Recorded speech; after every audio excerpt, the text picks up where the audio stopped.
I think Super Rugby had to do something to try get more fans engaged, better than what it did last year. They tried a few new things. They started the fantasy Super Rugby fantasy thing that you could play. They had to make up for the loss of the Melbourne Rebels, who due to financial stuff they Yeah. couldn't sustain themselves, so they had to go 12 team comp, went down to 11 team comp, so that's to change the finals format, which I thought was, yeah, we had to see it to believe it, and yeah, I guess it was okay.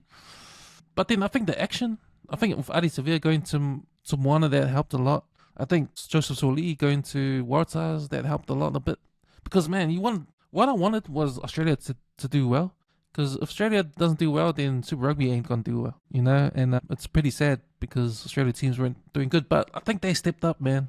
Australia team stepped up, and I think with star power too. Because I think with Joseph Soli added a bit of star power to the Waratahs, so I was keen to watch him play, even though he was injured most of the season.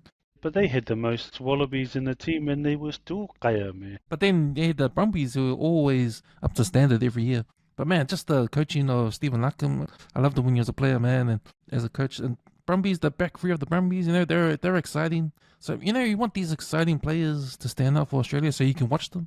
Because you know, last year when you watched maybe when you watched Western Force versus Melbourne, you don't want to watch that game. You're like, oh, just turn it Nobody off. wants it. No, I'd rather watch the AFL game, man. who wants to watch that game? That's right. So, you know, you have to have these exciting games. And I think Super Rugby has done that a little bit more Yeah. this season. How about you?